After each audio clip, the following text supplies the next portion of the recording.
Hoy hemos venido a Gramona, a su cava histórica. Es una de las bodegas más emblemáticas del Penedés y famosa por su elaboración de espumosos. Además, una de las impulsoras de la marca colectiva Corpinat. Vamos a conocer a Roc Gramona, que es la sexta generación de viticultores en esta zona, y nos va a explicar todos los detalles sobre esta bodega.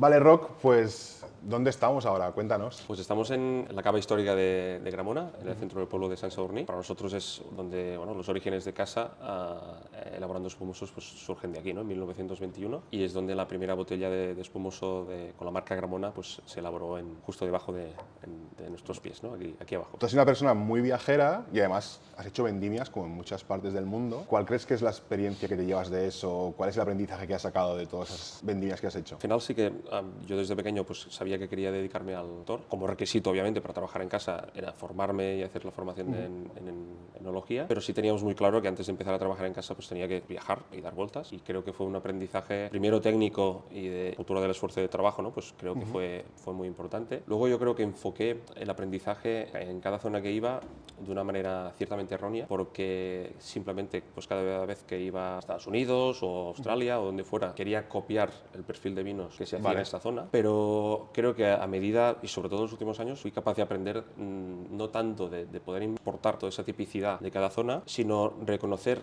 y implementar y defender una tipicidad en nuestro territorio. Vale. Creo que lo que aprendí de más valor es poder realmente defender y encontrar nuestra definición y origen en casa, ¿no? Y huir un poco de hacer un Syrah o un Chardonnay en Penedés, sino en defender e implementar cosas y relatarlas para que, obviamente, defender algo que nos haga únicos. O sea, aunque todas te hayan aportado algo, ¿tienes alguna zona que guardes un recuerdo especial o que te haya marcado especialmente? Como zona de espumosos, yo creo que la Champaña es evidentemente lo que más sobre todo en nuestra zona, ¿no? El foco que tenemos que visualizar como una zona prácticamente perfecta, porque también tiene sus cosas. Pues es Champaña, Sí, claro, tanto montaña de Reims como la Côte de Blancs para mí son zonas impresionantes, tanto en la parte estética como la calidad de vinos, como en el relato y en toda la transparencia que hay en la elaboración y en el perfil de vino. Y luego tenemos la gran suerte de tener el Priorat cerca de casa también. Tuve un año haciendo vendimia en Escaladei y aprendí pues sobre todo la interpretación de suelos, trabajo que se hace con la garnacha en esa zona, ¿no? Solo ha habido dos zonas que me han conmovido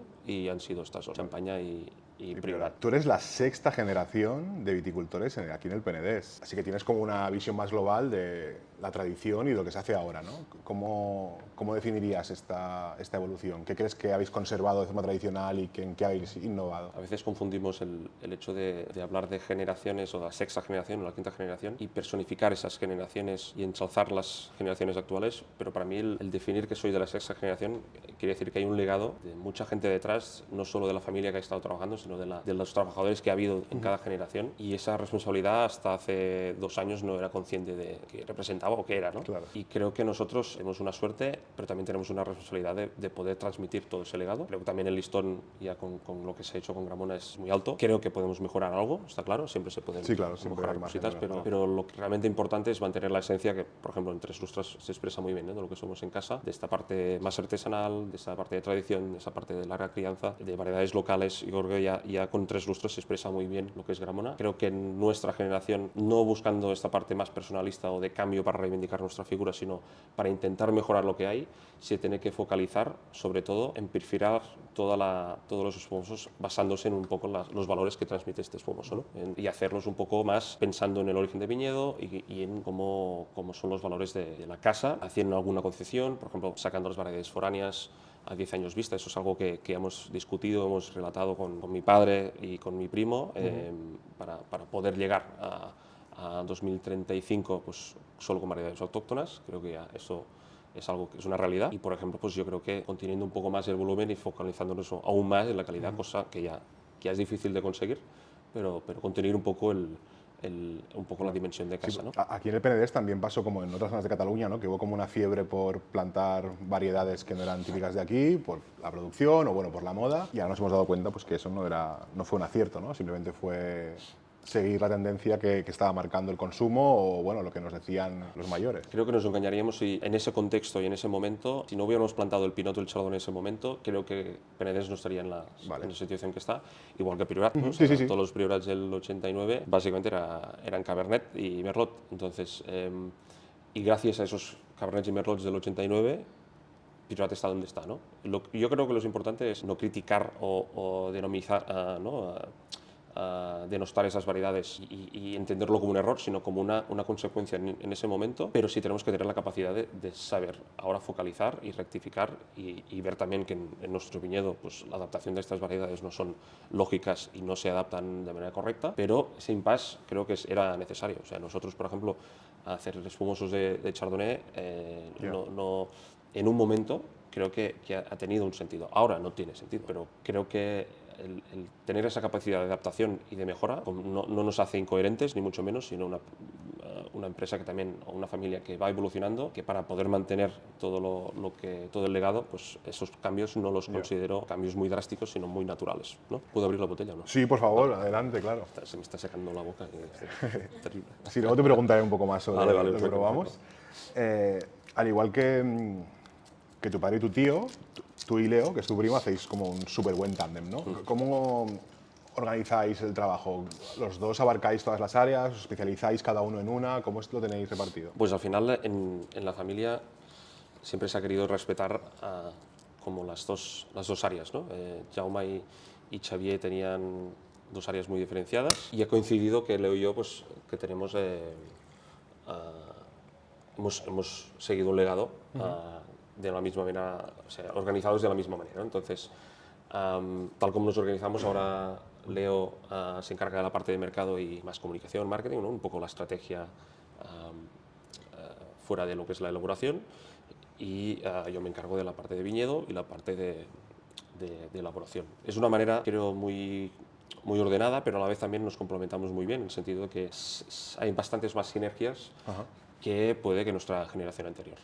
Siempre creo que las tensiones que podía haber en su momento o las fricciones que habían con nuestros padres, pues creo que somos una gente más global, que entendemos más en general de todo. O sea, creo que tanto de mercado yo puedo salir un poco más y conocer un poco más porque me gusta comer y beber, principalmente, y Leo también está integrado en la parte de elaboración. Entonces creo que esas sinergias son mucho más lógicas y esta generación son los que nos encargaremos de seguir un poco a todo el legado organizados de esta manera, con un equipo. Obviamente tenemos la suerte de ese relevo.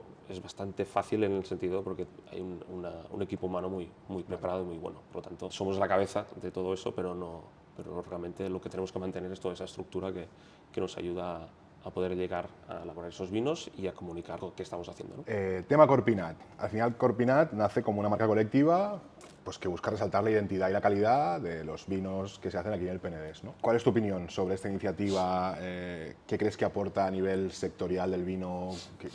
Cuéntanos. Con eso la familia estamos bastante de acuerdo. Alguna discusión hemos tenido, pero siempre discutiendo un 1% de todo eso. Tal como surgió Corpinat, al final nosotros queríamos crear una marca colectiva o una organización dentro de Cava. O sea, nosotros no queríamos salir de Cava en cualquier momento. O sea, creíamos que teníamos que coexistir y unificar y no segmentar nuestra región. Eso fue en 2018, si no me equivoco, cuando realmente creamos esa marca colectiva. La DO no lo vio con buenos ojos, porque se consideraba que hablar de zonificación o hablar de segmentación por crianza no era interesante, sobre todo para los grandes elaboradores.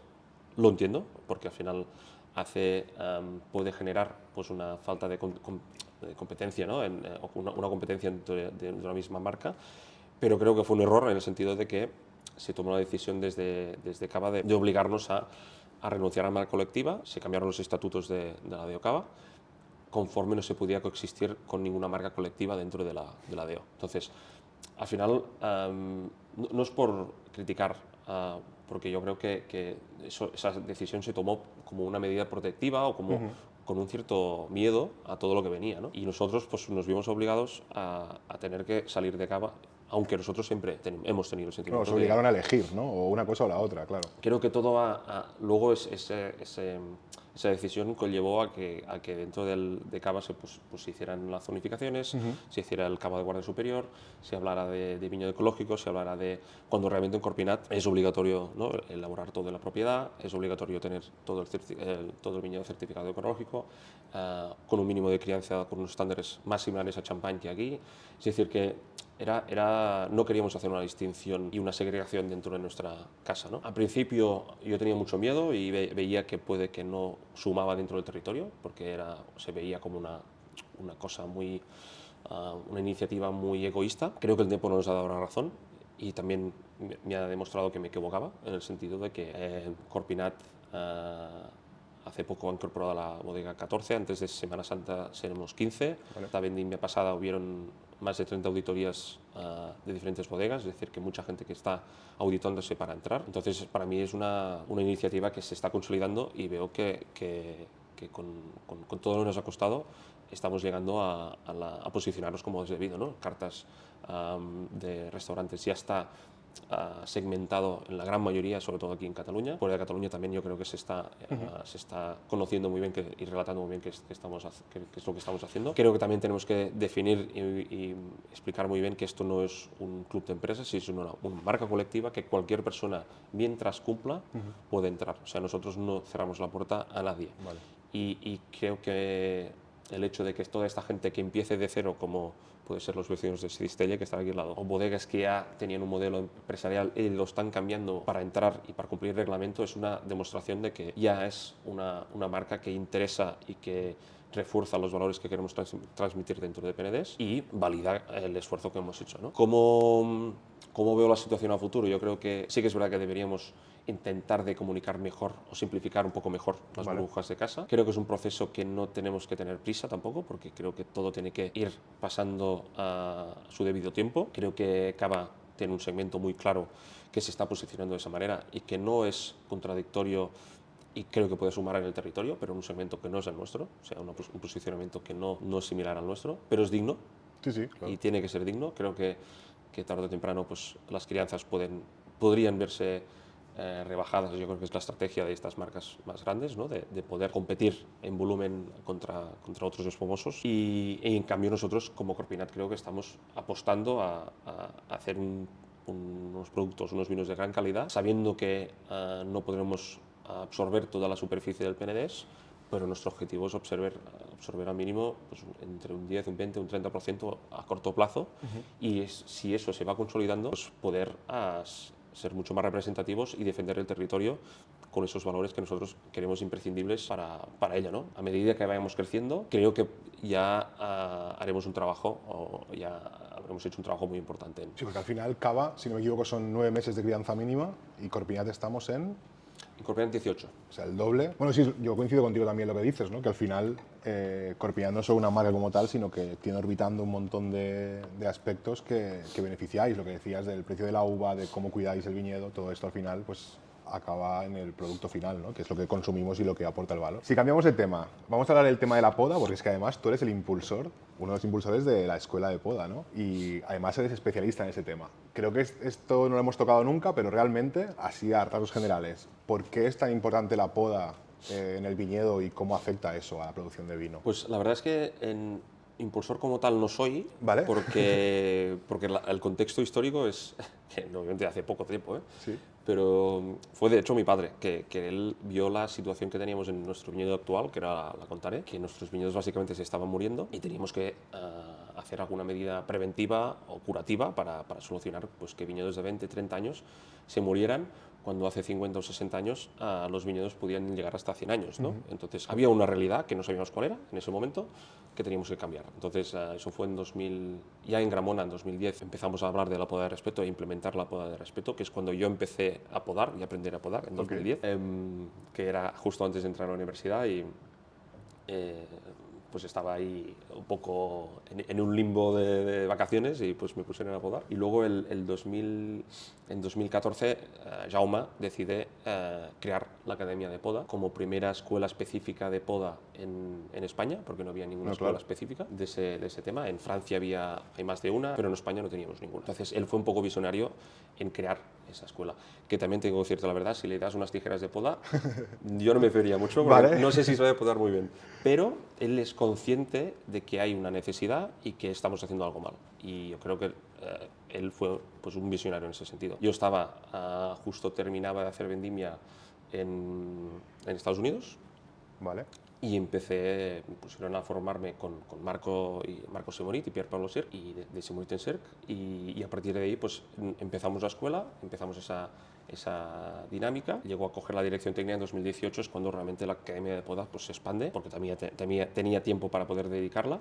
y creo que hemos sido un referentes ahora en España como poda de respeto. Al final esto es una consecuencia, la poda, de una mecanización del viñedo en general, ¿no? En los años 60, 70, 80 hay una transformación en el viñedo a nivel español, en Francia e Italia posterior, en que pasamos de un cultivo parcelario de superficies muy pequeñas a viñedos en vaso, con variedades locales, a una transformación tanto varietal como de sistema de cultivo, emparrado, básicamente, para facilitar la mecanización y para optimizar costes. Ese que conlleva pues, un cambio de sistema de formación, donde el principal cambio es que pasas de un sistema de formación libre como es el vaso, que tú puedes ramificar y crecer de manera tridimensional, y que es mucho más respetuoso porque no tienes tantas limitaciones. Pero no diriges tanto, claro. Para ramificar, ha pasado a un sistema emparrado como el Guyot o el Cordón, que constantemente te obliga a mutilar el sistema de formación. Esa mutilación es el rebaje, el cortar hasta el hilo tutor. Eso conlleva generar muchas más heridas, generar desecación, generar mucho más incidencia de las enfermedades de madera, y eso conllevado con otros puntos, como podrías hablar de las plantas de vivero, con la reproducción clonal de las plantas, etcétera, conlleva que nuestros viñedos que plantamos en los 90 o en los 2000 nos están durando muy poco, y que la incidencia de enfermedades de madera se dispara. Y eso básicamente es por un conjunto de cosas, pero el que prevale o el más importante es la poda. Y ahí es donde nosotros pues, vemos que estamos haciendo algo mal. Si queremos recuperar y reenfocar y tener viñedos más sostenibles en el sentido de que duren más tiempo con un rendimiento medio más elevado, y además viñedos viejos mayor calidad, ahí tenemos que hacer un cambio en la manera de cultivar. Nosotros todo lo vendimiamos a mano, por lo tanto todo el sistema que podemos implementar es el sistema en vaso, y defender el sistema en vaso como mejor sistema posible, porque es el que más respeta los flujos de savia, el que más permite el crecimiento de la planta, y poder llegar a compromisos en diferentes cultivos. Si vemos que no tenemos la capacidad de implementar un sistema en vaso en fincas más grandes, pues llegar a implementar estas metodologías de poda pues con esas limitaciones, ¿no? Y yo creo que es una realidad, y a mí me ha permitido, te diría, aprender casi más durante esos momentos de poda que con las vendimias que hice. Es que además es como muy curioso el tema de la poda, porque hay como mucha disparidad de opiniones. Mira, es una cosa muy tonta, ¿no? Pero en nuestra oficina, de casualidad, en la terraza,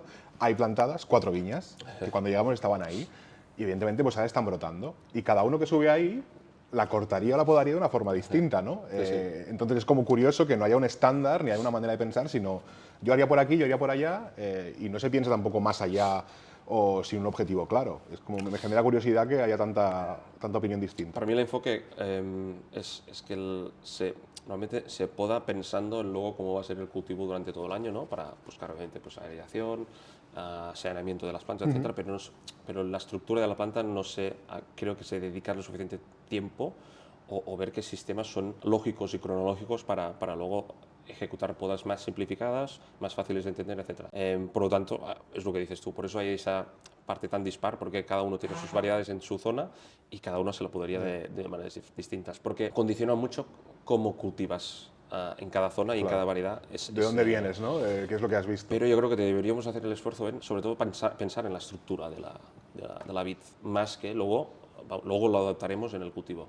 en todo el ciclo anual, pero en cómo estructuramos y cómo formamos, cómo construimos esa cepa, cómo la esculpimos, ¿no? Creo que deberíamos dedicar un poco más de tiempo. Y por eso yo creo que algunos nos pondríamos de acuerdo rápido porque veríamos que es lo mejor para la estructura, no tanto para la uva que vaya a salir o para el mildio o el oidio que tenga, ¿no? Sino estructuralmente lo que sea más sostenible y lo más favorable para ella, ¿no? Además de todo lo que hacéis en Gramona, tú y tu primo Leo tenéis otro proyecto paralelo, individual, ¿no? Que es el Enclos de Peralba. Cuéntanos un poco cómo surgió, qué es lo que hacéis ahí, cuáles son las diferencias. Pues al final el Enclos era como un poco la reivindicación que cuando nosotros llegamos a incorporarnos en 2018, poder hacer algo donde nos podríamos expresar, también con una marca y con un perfil de vinos diferente a Gramona para que no colisionara o no molestara, ¿no? O no hiciera ningún agravio con Gramona. Nosotros ya nos interesaba hacer algo totalmente diferente. Focalizado con vinos tranquilos, creo que nuestros padres nos dejaron hacer ese proyecto para decirnos y hacer un simulacro de si éramos capaces de llevar un proyecto solos o no. Yo creo que realmente ellos nos dejaron para ver si éramos capaces. Para testear un poco. Sí, a ver si me darían mucho. Pero sí que es un proyecto para mí muy bonito que se focaliza en recuperar la parte histórica del Penedés antes de la burbuja, que quiere decir en los siglos XVIII y XIX, cuando realmente había el esplendor de superficie de viñedo y donde ha habido más contexto histórico sin interrupciones en nuestra zona, ¿no? Es decir, pensar en el Penedés con sus diferentes crus, sus diferentes zonas, sus diferentes suelos, sus diferentes variedades, reivindicar viñedo propio, pero también reivindicar el viticultor. Más o menos estamos hablando de una tercera parte del viñedo propio, pero 2/3 partes de viticultor, y hablar del gran Penedés como una zona muy buena para elaborar también vinos tranquilos. Y reivindicar que antes del espumoso había vino tranquilo. Y cuáles eran los mejores crus dentro del Penedés, como podría ser el Garraf, como podría ser el Ordal, como podría ser la parte norte del Penedès, la zona más cerca a Sant Sorní, la conca, les diferents conques del Villes de la Noia, Sant Llorenç, Pla de Manlleu, las zonas más elevadas. Para nosotros era muy importante poder, no era crear nada nuevo, porque realmente no estamos, hay muchos elaboradores, con nosotros nos focalizamos como Pardas, como Ric Soler, como Alemany y Corrió, que están haciendo muy bien su trabajo, pero era una visión mucho más horizontal y transparente dentro de un proyecto donde se podría hablar de una manera muy burguiñona y muy fácil de identificar cada suelo cuando acotaras el proyecto, ¿no? De manera horizontal, pues hablar de diferentes parcelas y poder tener esa percepción de la grandeza de nuestra zona por las diferencias sensoriales y de perfil que podríamos llegar a tener, ¿no? Y yo creo que ya es un proyecto que está bastante consolidado, tenemos que aprender mucho más. Creo que el factor añada es importante, pero estos últimos años, cada añada que va saliendo nueva, para mí es mejor por el aprendizaje que hemos hecho. Creo que luego va a llegar a un punto que sí que el factor añada va a marcar un poco más, pero aún estamos aprendiendo tanto que sinceramente creo que cada año que hemos hecho ha mejorado la calidad del anterior. Creo que son vinos también con capacidad de guarda, pero son vinos que yo creo que en 2-3 años ya tendremos un poco las ideas muy claras y sinceramente y honestamente creo que serán unos vinos que podrán hablar muy bien de lo que se hace como vino tranquilo en el Penedès, en nuestra zona. Ahora que hablabas de los suelos, ¿no? De cómo esto influye en el resultado y cómo se puede diferenciar cuando pruebas el vino, de hecho Peralba es el nombre de la piedra clara esta blanca que hay en el Penedès, ¿no? ¿Qué influencia tiene eso en un vino? ¿Cómo puede afectar? Claro, a todo el mundo hablamos de caliza, ¿no? De suelos calcáreos y no sé, si no tienes suelos calcáreos no eres nadie. Pero bueno, tenemos la suerte que en Penedès, sobre todo en zonas mediterráneas, esa parte de los suelos calcáreos o esas calizas son muy presentes, ¿no? Por sedimentación propia del carbonato de calcio. Y también en zonas concretas, para mí más relevantes, como es el Garraf y l'Ordal, que hay vestigios de caliza con un origen mucho más antiguo, de millones de años, similares, por ejemplo, a Champaña o Jerez, ¿no? Que datan un poco de las mismas edades. Y el Peralba, la piedra blanca, viene obviamente pues, de esas piedras calizas. En Garraf siempre ha habido piedra caliza en un formato mucho más de roca maciza, ¿no? Por eso viene el nombre maciza al Garraf. Aquí, en cambio, hay más cantos rodados de roca caliza, básicamente de la propia erosión de esas piedras, de esas rocas que por ríos van cayendo y van rodando, se van puliendo. En nuestra finca, por ejemplo, en superficie, en la zona de los Escorpins, hay mucho canto rodado de origen de roca caliza, que eso es muy interesante. Y luego, dentro de ese perfil de nuestra zona, sobre todo en la zona Sant Sadurní, Font de Juí, más escorpí. Hay ese carbonato de calcio que está en forma como en Argentina podría ser, allí lo llaman caliche, aquí no lo llamamos caliche, aquí lo llamamos pues, sedimentaciones calcáreas, pseudomicelios o horizontes directamente calcáreos, por ejemplo en escorpins, que es para nosotros nuestro mejor tinto, cosa que hace que nuestros vinos sean únicos en el sentido de frescor, de esa sensación de frescor en suelos, en zonas cálidas. ¿no? Que es difícil, claro. Que es complicadísimo. Nuestra zona, Sant Sadurní, este hoyo donde estamos, es la zona donde hace más frío y más calor en el Penedés, donde empezamos a vendimiar en todo el Penedés en Sant Sadurní, a finales de julio, principios de agosto. Macabeus a medianos de agosto, es una locura, para vino tranquilo. Entonces, si no tienes ese suelo, o sea, si no tienes la suerte de estar donde estamos, en el Turó de Mas Escorpí, en las serras, todo ese paraje de ahí, no podrías tener los vinos frescos que tenemos y ni esa sensación de tanto mineral como de tensión.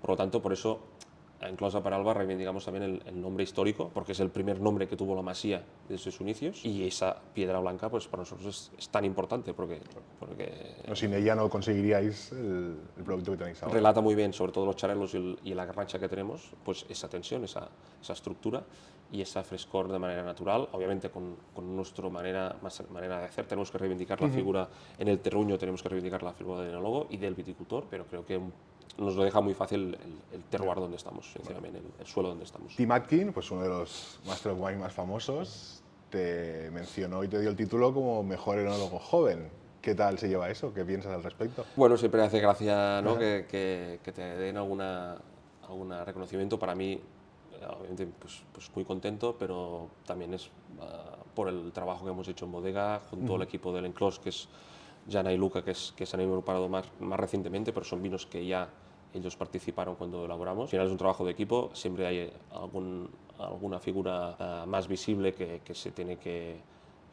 dedicar más a explicar los vinos y a ser más mediático, pero yo creo que es un premio colectivo. Yo creo que más referente a los vinos de Enclos. Gramont aún falta mucho y creo que tenemos que aportar mucha cosa, pero sí, cuando catamos, pues realmente él se vio sorprendido por un poco lo joven que era el proyecto y la calidad de los vinos. Vale. Y nosotros obviamente encantados, sobre todo también porque vas viendo a quién les van dando el premio, pues que si Carlos Cerdán de Cerrón, que si José Gil, que si no, pues vas viendo que esa gente joven que nos gusta el vino e intentamos hacerlo bien, pues acompañado y reconocerte de esta manera, pues siempre es muy agradable y es todo un honor. No, claro, sí, por supuesto. Además, ¿cuáles dirías tú como enólogo, ¿no? Que son los puntos críticos del proceso de elaboración desde el viñedo en los que el enólogo tiene que tomar como decisiones más serias o más importantes? No, el conocimiento de viticultura, ahora todo el mundo colgamos fotos abriendo calicatas y podando viñas, pero un primer punto clave para saber si un buen enólogo es saber si sabe coger las tijeras correctamente de poda, si ha hecho una buena poda en verde alguna vez en su vida o si sabe llevar el tractor.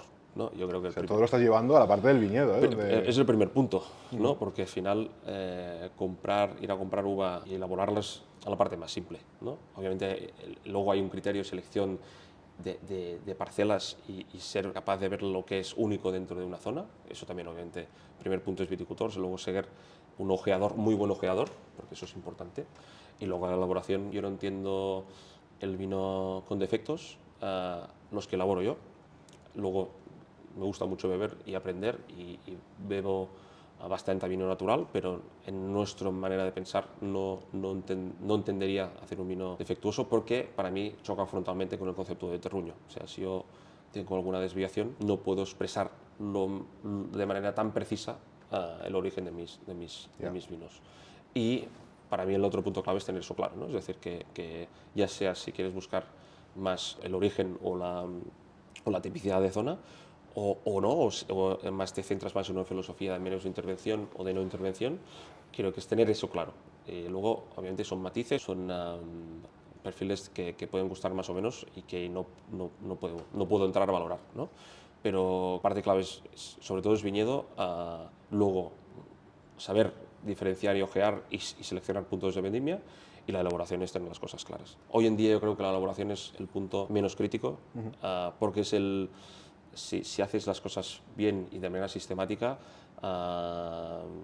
obviamente para hacer un gran vino una fórmula no funciona, pero es lo más relativamente fácil de aprender con formación. La gestión de viñedo y el tener ese talento o no de saber seleccionar tus viñedos con potencial, o tener los contactos, o tener esa visión, para mí es lo que hace un poco único a un elaborador, ¿no? Yo sería esos 3 puntos con ese orden de prioridad. El Penedés, ahora mismo, ¿no? Históricamente ha pasado por un montón de fases.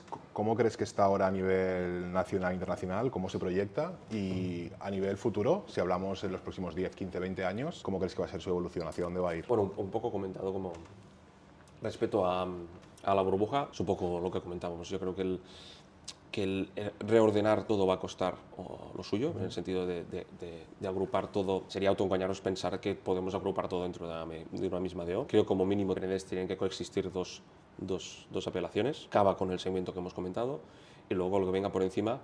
Yo sinceramente creo que Corpinat va a ser capaz de agrupar todos esos elaboradores que están haciendo las cosas muy bien, desde Cava Integral, desde Classics Penedés, etcétera, hacia todo, hacia Corpinat. Y yo creo que es cuestión de tiempo, porque al final tú cuando vas, muchas veces, ¿no? Eso también lo decíamos cuando estábamos con mi tío, con Xavier, ir solo te permite ir más rápido, pero ir acompañado te permite ir mucho más lejos, y el mensaje que tú comunicas yendo con 15, 20, 25, 50 bodegas con los estándares de calidad que representa Corpinat, pues yo creo que va a permitir que el Penedés se revalorice un poco y mejore la percepción de calidad, y que los viticultores se ganen un poco mejor la vida. Respecto a los vinos tranquilos, yo estoy un poco preocupado porque no tenemos tanto las cosas tan claras, o no ha habido una apuesta de calidad así como ha existido en Corpinat. En los vinos tranquilos del Penedés no hay nada similar. Creo que la DO Penedés tiene ahora su momento clave de poder decidir en qué modelo aposta, lo mismo que con Cava, lo mismo con DO Cataluña, ¿no? Es decir,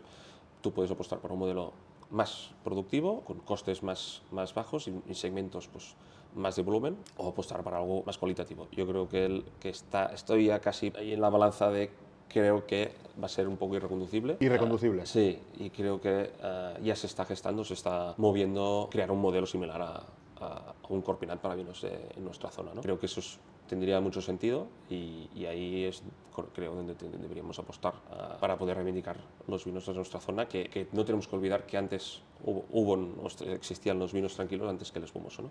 El espumoso al final hemos sabido comunicarlo muy bien y es nuestra esencia, pero solo tiene 150 años de historia. Sí, es relativamente moderno, claro. Exacto. ¿Destacarías algún proyecto del Penedés que nos recomiendes, que te guste, que creas en su filosofía? Obviamente con Charelos, pues Pardas y Enric Solés son un poco el camino a seguir, ¿no? Lo que nosotros queremos reivindicar, pues el trabajo que han hecho, y la apuesta de embotellar Charelos en 2003, 2004, apostando y creyendo que eso tenía potencial.